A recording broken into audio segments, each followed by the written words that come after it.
The year is 445 AD, and across the windswept steppes of Central Asia, a child is born who will make emperors tremble and cities burn from the Rhine to the walls of Constantinople. His name will become synonymous with devastation. Attila, the Scourge of God. By the time he is finished, half of Europe will lie in ruins, and the Roman Empire itself will stand on the brink of annihilation. This is the story of the most feared man who ever lived.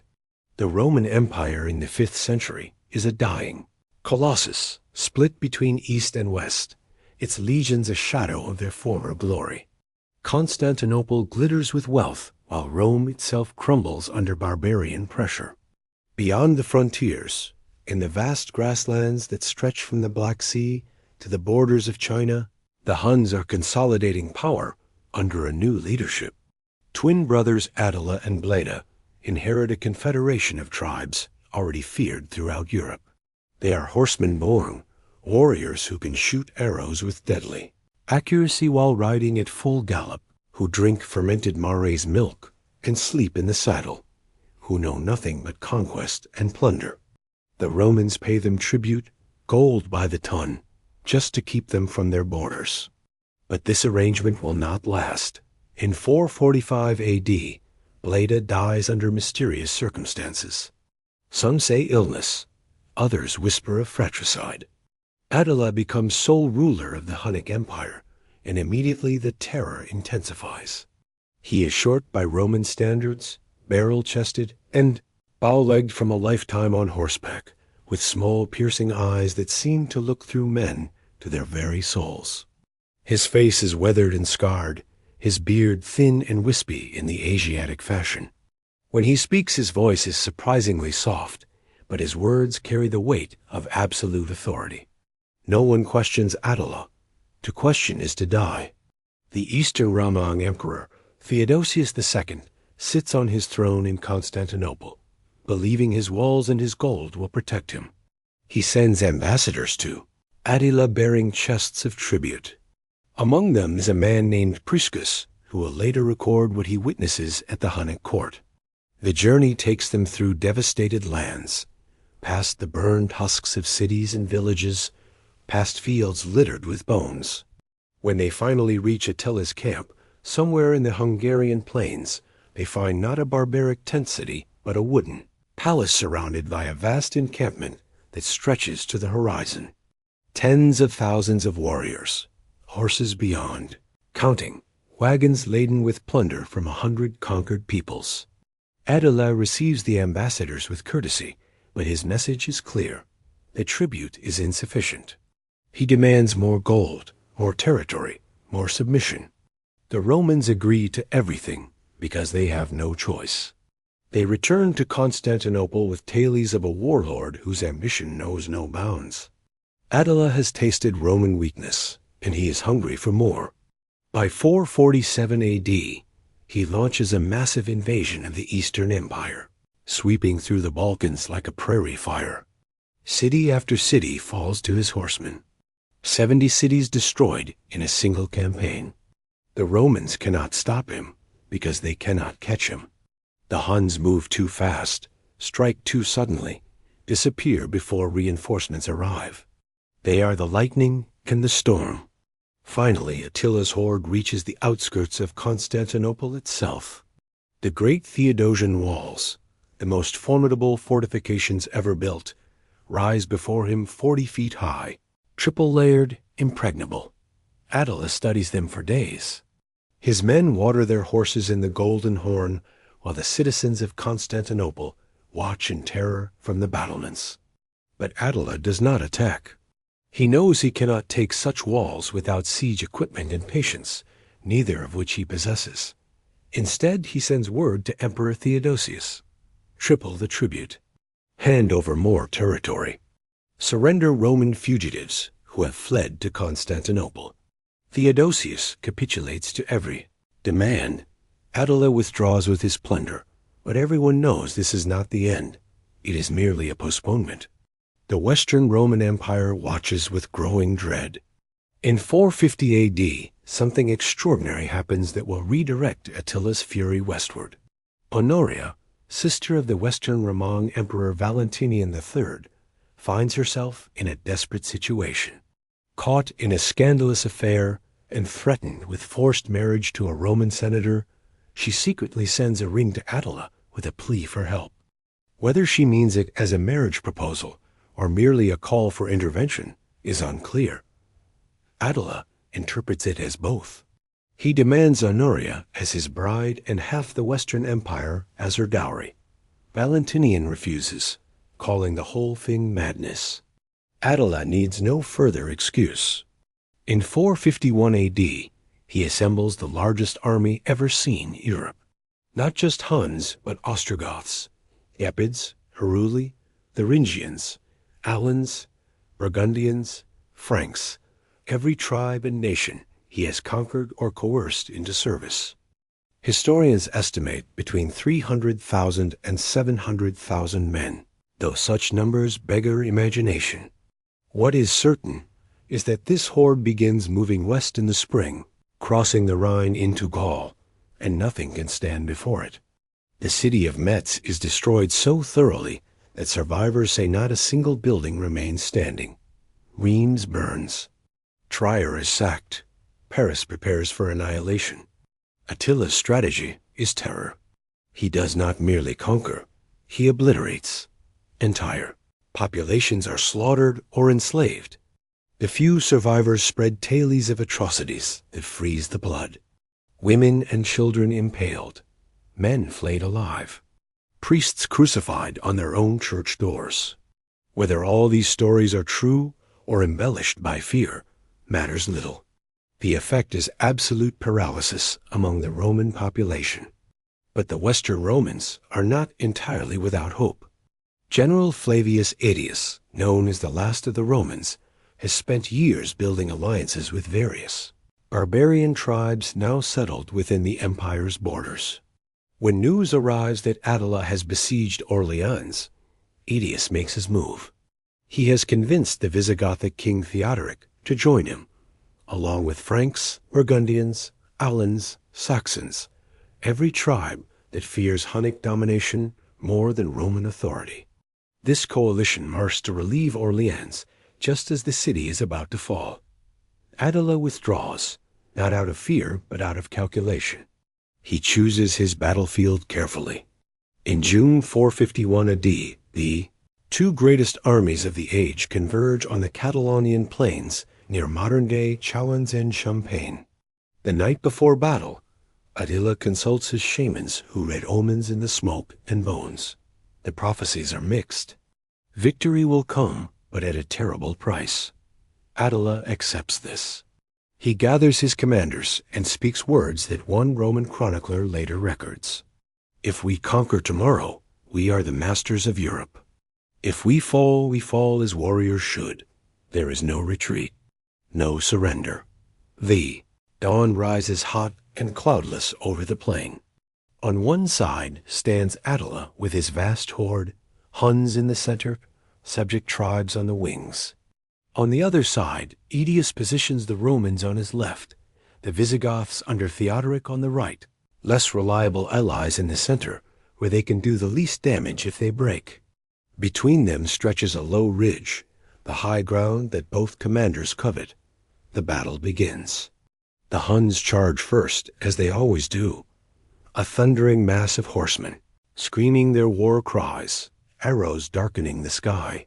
They race for the ridge, but the Visigoths reach it first and hold the heights. What follows is a battle of unprecedented savagery. The sources speak of fighting so intense that streams run red with blood, of the wounded drowning in pools of gore, of hand-to-hand combat lasting from midday until darkness falls. The Visigoths fight with particular fury because they know their kingdom's survival depends on stopping Attila here. King Theodoric himself leads charge after charge until a Hun spear pierces his throat and he falls from his horse, trampled in the chaos. His son Thorismund takes command, and if anything fights even more ferociously, rallying his men with the body of his father still lying on the field. The Romans under Aetius engage the Hunnic left wing, legionaries in formation clashing with tribal warriors in a grinding melee that gives no quarter. In the center, Attila's subject, peoples fight half-heartedly, sensing, perhaps, that this day might see the breaking of Hunnic power. As the sun sets, the battle reaches its crescendo. Attila himself enters the fray, leading his household guard, the elite warriors who have been with him since the beginning. For a moment, it seems the Huns might break through, but the Visigothic right holds and then counterattacks. The Hunnic line wavers, bends, and then for the first time in living memory, the Huns retreat. They fall back to their wagon fort, a circular defensive position of hundreds of wagons chained together, forming a mobile fortress. Attila expects to die. He orders a pyre built of saddles and promises his men that if the Romans break through, he will immolate himself rather than be captured. But the final assault never comes. Night falls over the Catalaunian Plains, and the fighting sputters to exhaustion. Both sides have lost tens of thousands of men. The field is covered with the dead and the dying, with broken weapons and riderless horses wandering in the darkness. Aetius makes a fateful decision. He does not attack the wagon fort. Some historians claim he fears the Visigoths will become too powerful if Attila is completely destroyed. Others suggest he simply lacks the strength for another assault. Whatever the reason, Attila is allowed to withdraw. He burns his siege equipment and retreats back across the Rhine, his army battered but intact, his reputation as invincible shattered, but his power still formidable. Europe breathes a collective sigh of relief. The scourge of God has been turned back. But Attila is not finished. In 452 A.D., he invades Italy seeking revenge and plunder. The Alpine cities fall one after another. Aquileia is destroyed so completely it will never be rebuilt. Milan opens its gates rather than face annihilation. Attila's horde pours through northern Italy like a flood, meeting no effective resistance. The Western Emperor Valentinian flees to Rome. Pope Leo I, head of the Christian Church, makes a desperate journey north to meet Attila and plead for mercy. The meeting takes place somewhere along the banks of the Po River. What is said between the elderly pope and the barbarian king, no one knows for certain. Christian chroniclers claim Leo invoked divine wrath, and Attila saw visions of Saints Peter and Paul threatening him with death if he continued. More pragmatic historians note that Attila's army is suffering from disease, that his supply lines are overstretched, that word has reached him of Easter, Roman forces raiding his homeland. Whatever the reason, Attila agrees to withdraw from Italy in exchange for a promise of tribute and the eventual delivery of Honoria. Pope Leo returns to Rome as the savior of the city. Attila retreats back across the Alps, but makes it clear this is merely a tactical pause. He will return, and next time there will be no mercy, no negotiations. Rome and Constantinople both will burn. He begins planning his next campaign, assembling supplies and warriors for a massive assault on the Eastern Empire. In the spring of 453 A.D., he takes a new wife, a beautiful young woman named Ildiko. The wedding feast lasts for days in the traditional Hunnic fashion, with endless drinking and celebration. On the wedding night, Attila retires to his bedchamber with his new bride. The next morning, servants find him dead in bed, drowned in his own blood from a massive nosebleed brought on by excessive drinking and possibly a burst blood vessel.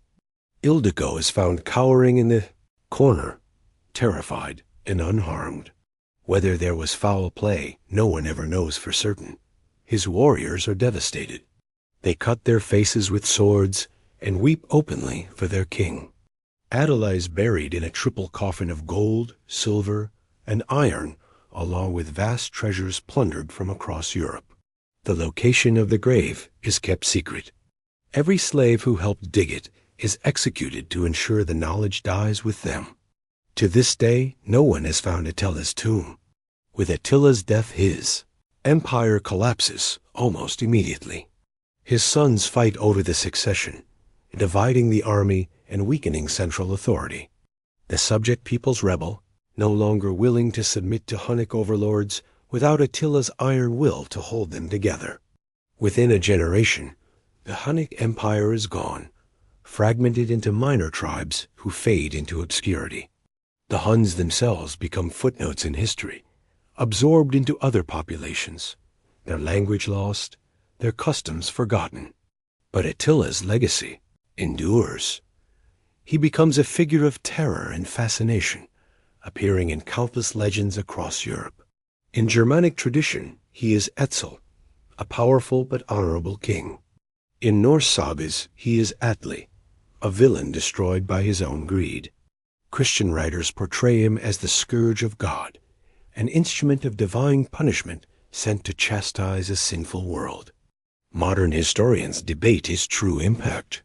Some argue he merely accelerated processes already underway, that the Roman Empire was doomed regardless of Hunnic invasions. Others contend that Attila's campaigns directly contributed to Rome's final collapse, that his destruction of cities and slaughter of populations fatally weakened an already struggling civilization. What cannot be debated is the sheer scale of devastation he caused. Hundreds of cities destroyed, millions dead or displaced, entire regions depopulated and returned to wilderness. The archaeological record confirms the literary sources. Burned layers in city after city dated to the mid-5th century. Mass graves filled with the victims of massacre. Hordes of buried treasure hidden by terrified populations who never returned to claim them. Perhaps most significant is how Attila changed the political map of Europe forever. The migrations he triggered, the peoples he displaced, the power vacuums he created, all contributed to the transformation of the Roman world into medieval Europe. The Ostrogoths, pushed westward by the Huns, would eventually found kingdoms in Italy. Visigoths would establish themselves in Spain. The Franks would rise to dominance in Gaul. All these movements trace their origins in part to the Hunnic invasions under Attila. In the Eastern Empire, his raids bankrupted the treasury and weakened frontier defenses, contributing to later troubles with Persia and eventually the Arab conquests. In the West, his campaigns shattered what remained of Roman military power and demonstrated that the empire could no longer protect its subjects, accelerating the transition to feudalism as local strongmen filled the vacuum left by collapsing imperial authority. But beyond the political and military consequences lies something harder to quantify: the psychological impact of Attila on European consciousness. For generations after his death, mothers would frighten misbehaving children with threats that Attila would come for them. His name became a byword for destruction and barbarity. Yet paradoxically, he also became a figure of grudging admiration, a man who bent the world to his will through sheer force of personality and military genius. Medieval chroniclers struggled to explain how a pagan barbarian could achieve such success against Christian civilization. Their answer was to portray him as God's instrument, a scourge sent to punish the wicked, implying that his victories were divinely ordained, and therefore his victims somehow deserved their fate. This theological sleight of hand allowed Christian writers to acknowledge Attila's power, while maintaining their faith in providential history. Modern archaeology and scholarship continue to reveal new details about the Huns and their most famous leader. Excavations of Hunnic grave sites show a warrior culture of extraordinary mobility and skill. Remains of horses buried with their riders, composite bows of revolutionary design, evidence of cranial deformation practiced to create the distinctive elongated skulls that terrified their enemies. DNA studies suggest the Huns were a multi-ethnic confederation bound together by a common culture and military system rather than a single racial group. Linguistic analysis indicates they may have spoken a Turkic language, though no written records in their own tongue survive. What emerges is a picture of a highly sophisticated, if brutal, civilization that dominated Eurasia for a crucial century, reshaping the world through conquest and migration. Attila stands at the pinnacle of this culture, its greatest warlord, and ultimately its last significant ruler. His life encapsulates the paradox of the Huns themselves, simultaneously destructive and catalytic, tearing down an old order while inadvertently creating conditions for a new one to emerge. In 20 years of leadership, he transformed his people from tribal raiders into the arbiters of European politics. He made emperors beg for peace and forced the mightiest empire in the world to buy its survival with gold. He came within a hair's breadth of extinguishing Western civilization as it then existed. That he ultimately failed to conquer Rome does not diminish the magnitude of his achievement or the terror he inspired. The Europe that survived Attila was forever changed by the experience. The old Roman certainties were gone, replaced by a world where barbarian kings held real power and the empire existed more in memory than reality. Within a generation of Attila's death, the Western Roman Empire would cease to exist, its last emperor deposed by a Germanic chieftain who saw no point in maintaining the fiction of imperial authority. Whether this would have happened without Attila is unknowable, but few doubt he hastened the process. His campaigns revealed the fatal weakness at the heart of the Western Empire, the inability to defend its vast frontiers against determined assault, the decay of civic institutions and military capacity that had once made Rome invincible. In exposing these weaknesses, Attila helped write the final chapter of ancient history and opened the way for the medieval world. His legacy is written in the very landscape of Europe, in the cities that never recovered from his depredations, in the peoples displaced and intermixed by his conquests, in the political boundaries that emerged from the chaos he created. When we speak of the fall of Rome, we cannot avoid speaking of Attila. He did not single-handedly destroy the empire, but he dealt it wounds from which it would never recover. The Scourge of God indeed, a name that captures both the terror he inspired and the transformative impact of his brief violent life. History offers few figures of such concentrated destructive power, fewer still who operated on such a vast geographical and political stage. Attila the Hun remains after 15 centuries a byword for military conquest and civilizational catastrophe, the barbarian king who nearly ended European civilization and whose shadow still falls across our understanding of that pivotal era when the ancient world died and the medieval world was born in blood and fire and the thunder of Hunnic horses racing across the burning plains.